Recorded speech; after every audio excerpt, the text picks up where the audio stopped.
hands, who here knows someone that's been affected by breast cancer? Everyone? Except Dina. Well, that's okay. Everyone here has somewhat of a connection towards breast cancer, whether it be a family member or a personal friend. So my organization I would wish for you to donate to is the Susan G. Komen Foundation of Northwest Ohio. Well, I'm going to give you a little history, and one of my first main points is awareness. You need to be aware of what you might be going up against. If it's someone that has breast cancer, or how you can support them. But a little history about where this foundation was created. So, it was founded when Susan G. Komen died of breast cancer at the age of 36 when she was diagnosed at the age of 33. Her younger sister, Nancy Goodman Brinkle, decided to make the organization in 1982. Now, Northwest Ohio in 1994 had their first race. They just celebrated their 20th race last year. But the Northwest affiliate didn't get its start until 1999. Now, what is breast cancer? It is a disease that affects both men and women, even though it's rarer in men. And it occurs when cells in the breast grow out of normal control, and this has killed millions, and it's people around the world. 1.3 million people have been diagnosed. So, now in terms of race, if you can see here, the African American and whites are diagnosed significantly higher than any other race, from 2006 to 2010. Now, some warning signs of that someone might have breast cancer is that they have lumps, soreness, or rashes on their breast area. In 2014, the Susan G. Komen Foundation, along with the American Cancer Society, predicted that there would be over 200,000 deaths, or 200,000 people diagnosed with breast cancer, with 40,000 deaths. And you can see here by this chart the ages between who is diagnosed, and you can significantly see that as the older you get, your chances are more because your immune system is breaking down. You won't be able to fight it.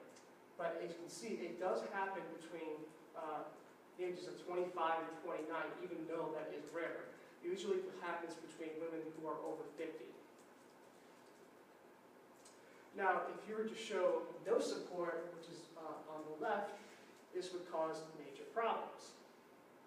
Your woman who is suffering from breast cancer have anxiety, stress, emotional depression, fatigue, and experience of pain.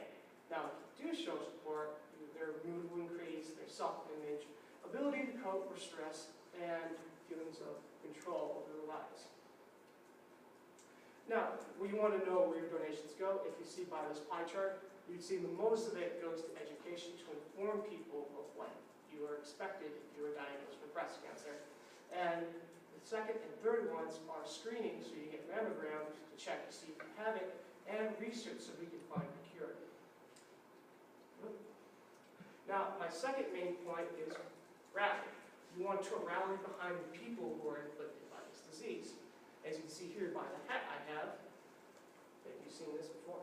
This is a Race for the Cure hat, official hat from the race itself. Toledo and Findlay, who just joined last year, do these races in Northwest Ohio. Now, it is the world's largest gathering or organization, fundraising event of any breast cancer organization. Now, if you were to do this, you can do 5Ks and such like that. So if you're a runner, you can participate as well. Rally for the Cure is more of a social event. So if you were to go to a baseball game, go to a tennis match, golf matches, or just throw a party, you can honor someone by wearing pink ribbons, like the one on this hat, or just wearing pink in general. And here's a picture from last year's Race for the Cure.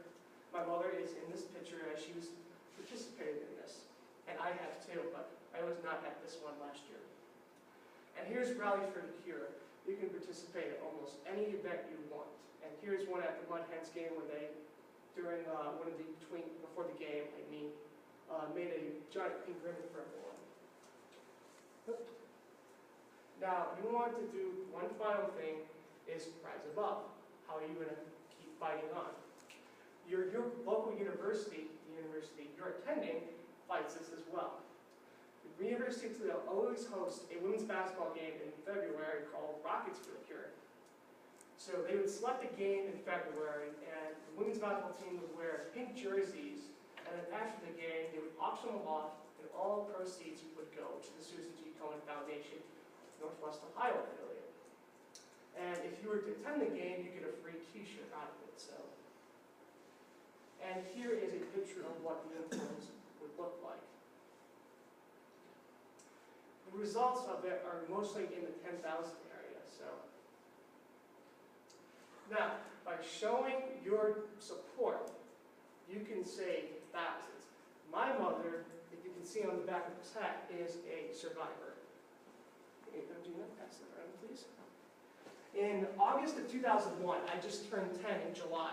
My mother was diagnosed with breast cancer. I was just a young kid. I didn't know what that really meant. So, when she went into surgery on this 22nd, I was kind of scared and nervous that I might lose my mother forever. But when she came out of surgery successfully, I was very happy about that. She went through 33 bouts of radiation and 3 months of chemo.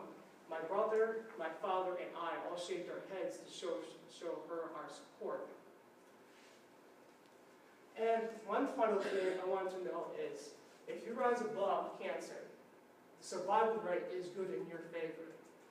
Usually when women between 40 and 60 are diagnosed the most, their survival rate is pretty high. So don't ever give up. Just because you hear the word cancer does not mean it's the end. And that is my presentation. Do you have any questions? How's your mom doing now? Oh, she's wonderful. She's in Dallas right now, which I'm happy about. So if she goes near Jerry Jones, well, I will be happy. So, and that is my presentation. I'd like to thank you. And if you contribute to the Susan G. Komen Foundation, you can help end breast cancer. Thank you. Thank you.